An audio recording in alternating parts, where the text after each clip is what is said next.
امریکہ اور ایران کے ایک بار پھر ایک دوسرے پر حملے۔ سینٹکام کے مطابق ایرانی حملوں کے جواب میں گورک اور کیشم جزیرے پر ریڈار سسٹمز کو نشانہ بنایا گیا۔ اتحادی ممالک کی طرف سے داغے گئے 7 میزائل تباہ کر دیے گئے۔ بحرین میں امریکی تنصیبات کو کوئی نقصان نہیں پہنچا۔ پاسداران انقلاب نے بھی خطے میں امریکی اڈوں کو نشانہ بنانے کا دعویٰ کیا۔ کہا امریکہ حملے نہ روکے گا تو جواب محدود نہیں ہوگا۔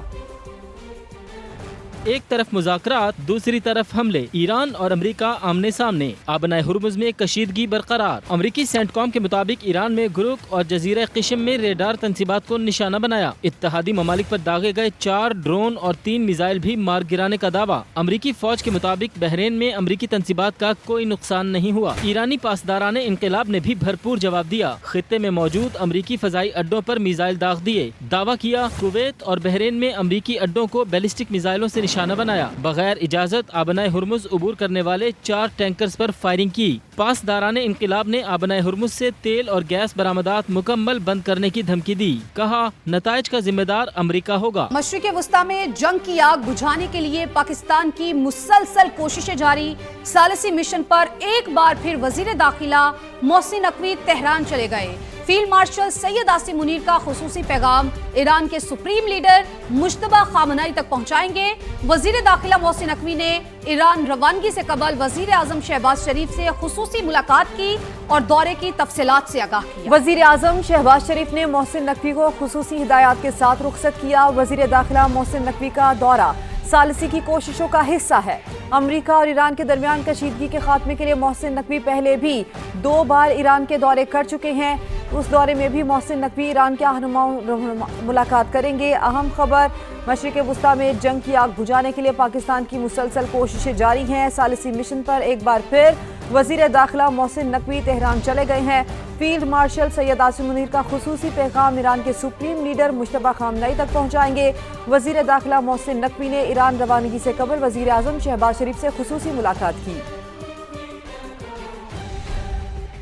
امریکہ اور ایران کے ایک بار پھر ایک دوسرے پر حملے۔ سینٹکام کے مطابق ایرانی حملوں کے جواب میں گورک اور کیشم جزیرے پر ریڈار سسٹمز کو نشانہ بنایا گیا۔ اتحادی ممالک کی طرف سے داغے گئے 7 میزائل تباہ کر دیے گئے۔ بحرین میں امریکی تنصیبات کو کوئی نقصان نہیں پہنچا۔ پاسداران انقلاب نے بھی خطے میں امریکی اڈوں کو نشانہ بنانے کا دعویٰ کیا۔ کہا امریکہ حملے نہ روکے گا تو جواب محدود نہیں ہوگا۔ ایک طرف مذاکرات، دوسری طرف حملے۔ ایران اور امریکہ آمنے سامنے۔ آبنائے ہرمز میں کشیدگی برقرار۔ امریکی سینٹکام کے مطابق ایران میں گروک اور جزیرہ قشم میں ریڈار تنصیبات کو نشانہ بنایا۔ اتحادی ممالک پر داغے گئے 4 ڈرون اور 3 میزائل بھی مار گرانے کا دعویٰ۔ امریکی فوج کے مطابق بحرین میں امریکی تنصیبات کا کوئی نقصان نہیں ہوا۔ ایرانی پاسداران انقلاب نے بھی بھرپور جواب دیا۔ خطے میں موجود امریکی فضائی اڈوں پر میزائل داغ دیے۔ دعویٰ کیا کویت اور بحرین میں امریکی اڈوں کو بیلسٹک میزائلوں سے نشانہ بنایا۔ بغیر اجازت آبنائے ہرمز عبور کرنے والے 4 ٹینکرز پر فائرنگ کی۔ پاسداران انقلاب نے آبنائے ہرمز سے تیل اور گیس برآمدات مکمل بند کرنے کی دھمکی دی۔ کہا نتائج کا ذمہ دار امریکہ ہوگا۔ جنگ بندی کی بار بار خلاف ورزیاں اس بات کا ثبوت ہیں کہ امریکہ کا کشیدگی کم کرنے کا کوئی ارادہ نہیں۔ ایرانی وزارت خارجہ کا کہنا ہے امریکہ نے ریڈار اور دیگر تنصیبات کو نشانہ بنایا۔ یہ حملے 8 اپریل کی جنگ بندی کی خلاف ورزی ہیں۔ ہماری افواج نے امریکی جارحیت کا جواب دیا۔ امریکہ غیر قانونی کارروائیوں کے نتائج اور کشیدگی میں اضافے کا مکمل ذمہ دار ہوگا۔ سپریم لیڈر آیت اللہ مجتبیٰ خامنہئی کے مشیر علی اکبر ولایتی کہتے ہیں کہ ایران کے طاقتور ہونے سے متعلق مغرب کا درینہ ڈراؤنا خواب اب حقیقت بن گیا ہے۔ ٹرمپ کو آبنائے ہرمز دوبارہ کھلوانے کے لیے عارضی معاہدے کی ضرورت ہے۔ خطے میں سمجھوتے کا خواب دیکھنے والے بہت بڑی غلطی کر رہے ہیں۔ ایران کے نائب وزیر خارجہ کاظم غریب آبادی کا کہنا ہے کہ ایران کی بعض جوہری تنصیبات پر عالمی ایٹمی توانائی ایجنسی کی نگرانی کا سلسلہ منقطع ہونے کی وجہ ایران کا عدم تعاون نہیں بلکہ امریکی اور اسرائیلی حملے ہیں۔ کاظم غریب آبادی نے کہا کہ عالمی ادارہ حملوں کے نتائج ایرانی جوہری پروگرام سے متعلق ابہام پیدا کرنے کے لیے استعمال کر رہا ہے۔ اسے ایسا کرنے کے بجائے سفارتی حل میں کردار ادا کرنا چاہیے۔ ایران کے پاس معاہدہ کرنے کے سوا کوئی چارہ نہیں، اس میں کچھ وقت لگے گا۔ امریکی صدر ڈونلڈ ٹرمپ کہتے ہیں ایران کے پاس اب بھی 21 سے 22% میزائل باقی ہیں، لیکن یہ تعداد جنگ سے پہلے کے مقابلے میں بہت کم ہے۔ مشرق وسطی میں پائیدار امن کے لیے پاکستان کی کوششیں جاری ہیں۔ وفاقی وزیر داخلہ محسن نقوی فیلڈ مارشل سید عاصم منیر کا خصوصی پیغام لے کر ایرانی سپریم لیڈر کو پہنچانے کے لیے آج تہران جا رہے ہیں۔ محسن نقوی نے ایران روانگی سے پہلے وزیر اعظم میاں محمد شہباز شریف سے ملاقات کر کے ضروری ہدایات لی ہیں۔ ذرائع کے مطابق وزیر داخلہ کرغزستان سے آج ہی وطن واپس پہنچے تھے۔ ان کی فوری ایرانی روانگی کو انتہائی اہم قرار دیا جا رہا ہے۔ محسن نقوی کے دورہ تہران کا بنیادی مقصد فیلڈ مارشل سید عاصم منیر کا خصوصی پیغام ایرانی سپریم لیڈر کو پہنچانا ہے۔ سپہ سالار کے پیغام سے ایران امریکہ امن معاہدے کے حوالے سے اہم پیش رفت متوقع ہے۔ محسن نقوی نے گزشتہ ماہ بھی تہران کے دورے کیے تھے۔ پاکستان، ایران اور امریکہ کے درمیان مذاکرات میں ثالثی کا اہم ترین کردار ادا کر رہا ہے اور ایران کے پاس معاہدہ کرنے کے سوا کوئی چارہ نہیں ہے اور اس میں کچھ وقت لگے گا۔ امریکی صدر ڈونلڈ ٹرمپ کی گفتگو۔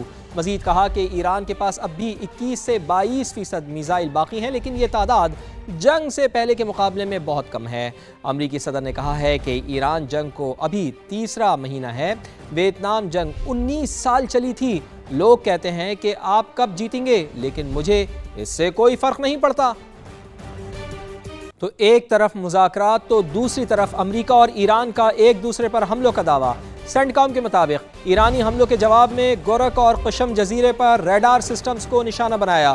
اتحادی ممالک کی طرف داغے گئے 7 میزائل تباہ کر دیے۔ بحرین میں امریکی تنصیبات کو کوئی نقصان نہیں پہنچا۔ پاسداران انقلاب نے بھی خطے میں امریکی اڈوں کو نشانہ بنانے کا دعویٰ کیا ہے۔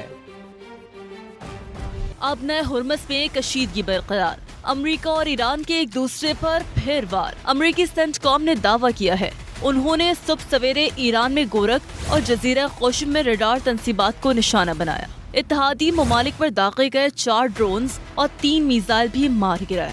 امریکی فوج کے مطابق بحرین میں امریکی تنصیبات کا کوئی نقصان نہیں ہوا۔ خطے کی صورتحال پر نظر رکھے ہوئے ہیں۔ دوسری طرف ایرانی پاسداران انقلاب نے امریکی حملے کے جواب میں خطے میں موجود امریکی فضائی اڈوں پر میزائل داغ دیے۔ دعویٰ کیا ہے کہ کویت اور بحرین میں امریکی اڈوں کو بیلسٹک میزائلوں سے نشانہ بنایا گیا۔ بغیر اجازت آبنہ ہرمز عبور کرنے کی کوشش کرنے والے 4 ٹینکروں پر فائرنگ کی گئی۔ پاسداران انقلاب نے خبردار کیا ہے کہ اگر امریکہ کی کارروائیاں جاری رہیں تو آبنہ ہرمز سے تیل اور گیس کی برآمدات کی مکمل بندش کے نتائج کا ذمہ دار امریکہ ہوگا۔ اس سے پہلے کویت نے ایرانی میزائل اور ڈرون حملوں کو ناکام بنانے کا دعویٰ کیا تھا۔ سعودی عرب نے کویت اور بحرین پر ایرانی حملوں کی مذمت کی ہے اور دونوں ملکوں سے مکمل یکجہتی کا اظہار کیا ہے۔ سعودی وزارت خارجہ نے بیان میں کہا ہے کہ حملے خطے میں امن کی کوششوں کو نقصان پہنچا سکتے ہیں۔ فریقین سے کہتے ہیں کہ وہ کشیدگی بڑھانے سے گریز کریں۔ بحرین کی وزارت خارجہ نے ایران سے حملے روکنے اور امن کا راستہ اختیار کرنے کی اپیل کی ہے۔ کویتی وزارت خارجہ نے بھی ایرانی حملوں کو خطے کی سلامتی اور استحکام کے لیے خطرہ قرار دیا ہے۔ تو آپ کو بتائیں کہ سعودی عرب نے کویت اور بحرین پر ایرانی حملوں کی مذمت کی ہے اور دونوں ملکوں سے مکمل یکجہتی کا اظہار کیا ہے۔